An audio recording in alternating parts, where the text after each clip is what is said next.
Hi guys, today I wanted to keep on like with the review I had last time with the app Rosetta Stone, because it's been 3 months now that I've been learning Arabic with this app, and I really wanted to make like a review with it. Yeah, let's take like for example my case with the app for the 3 months. So like I will explain just my experience and you will understand like what conclusion you need to take from those. I really appreciated working with it for my experience, because I think that Arabic is a difficult language for European people, because like you need to get accustomed to a new alphabet, which is very different from the Latin one. It still works with the sounds, so it could be worse. It's still very difficult because it still have like a mechanism which is like a bit different. It's not just the sound, it's like the way you write the vowels and stuff. Like it's just written in a different way. It's like reverse the orders. That's not that easy. So yeah, so you have like a lot of challenges, and I think that just removing like the grammatical aspect somehow was making it easier, because I could just focus on learning words without even like caring about anything else. And this is really good, because like if you're like going to learn a language that is actually very difficult, that has like a new alphabet, that has a lot of different system that your mother tongue doesn't have and you never learned before, then maybe it's not that bad, because like maybe you will just more be focused on acquiring new vocabularies. And I think that this is great. I think this is great sometimes to has like to diversify your strategy when you learn a language. And I think that in this sense the app is very great. Like I think really that Rosetta Stone in this way can be a very great tool. Now don't be foolish as well. It's not because the app can be very useful in certain things that is really worth it. If you are really on a budget and you really want to learn a language like easily and just retain vocabulary, maybe in itself Duolingo remain the best options, because it's free. Yeah, I think that if you, for example, French and you want to learn Spanish, it's maybe not the best app available. It's maybe not like the best way to learn Spanish for you, because maybe as a French you need to understand the real differences between French and Spanish, and maybe you will not understand it if you don't have like a grammar context. But as a Spanish learner at school, I can also say that theoretically learn Spanish is also not working. So you need to balance like how you want to learn languages in general, I would say. For my Arabic right now, like the app suggested me a lot of vocabularies who is a little bit more practical, who has to do more with hi, how are you. So yeah, I mean, I'm satisfied with like the results so far. The app is quite well structured in like how are coming things. It's a very basic structure that they have, but like they really make sure that the material that you're using is going to repeat in other units. So in the sense, it's great. It's better than Duolingo, who is like a little bit too much random in the structure of like bringing the language to you. I think that it's a little bit more, it's a little bit more practical. In my opinion, it doesn't make really sense to only rely on this app, but I do not regret how I approached Arabic with it. I think that actually I did use the app the right way. So for me, I am satisfied with it. When it comes to like personal approach and personal goal, you also need to take in account the fact that I was actually sometimes working a lot during November and December. So for what I involved in matter of time, I think that the results are not that bad, because like on a daily I'm using the app maybe 3 times or 4 times a week, or every time I'm using the app like 40 minutes, because I must say it's like quite entertaining.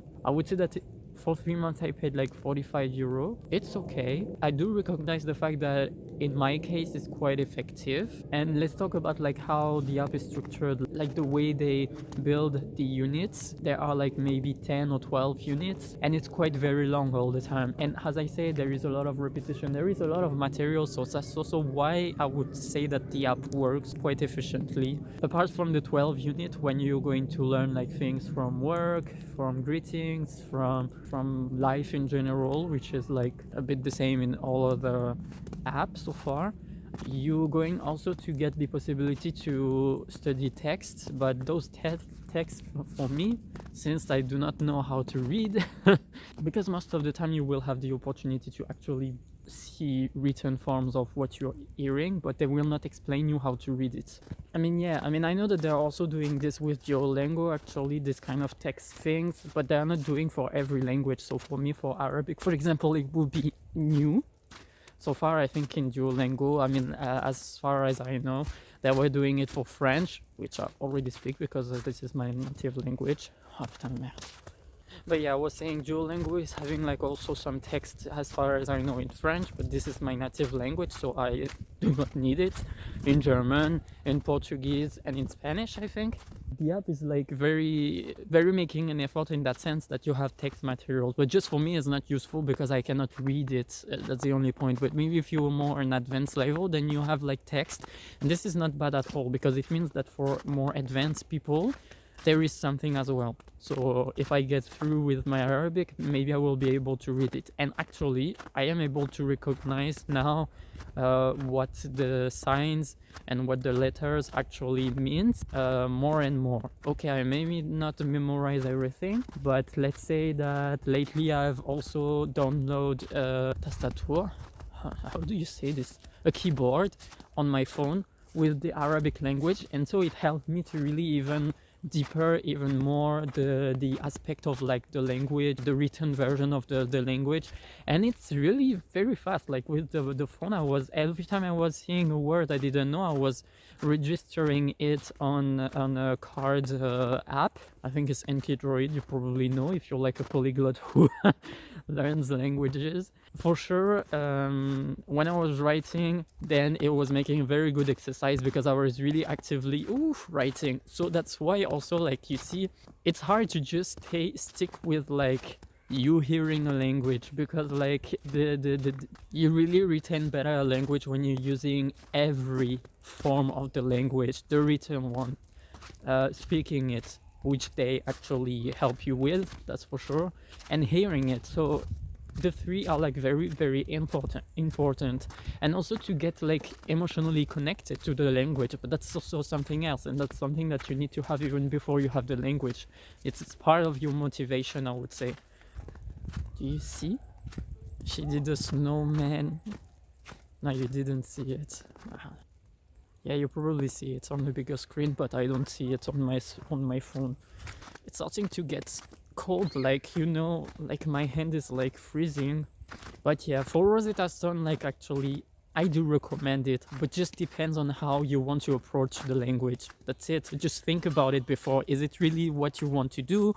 Why you need to learn only like or focus more on the hearing aspect? And please don't be disappointed, because I'm pretty sure that a lot of people actually use this app and then they are disappointed because, oh, it's not for me or whatever. I will probably actually even extend my subscription. I don't know how long I'm going to do this, but I think that I will do it because for me it suits me. I think I've learned already, and I'm pretty sure I will still learn more, because actually the learning the grammar and everything with Arabic, it's a little bit hard because it's hard to get like the materials and stuff. I'm probably going to use maybe also books and stuff, but plus it's hard because of course you have to take into account the fact that, yeah, I mean, there is different types of Arabic. I actually plan to make a video about it with Algerian Arabic, because since I am a French speaker and I know that their dialect was a lot influenced with French, I think it would be like an interesting video.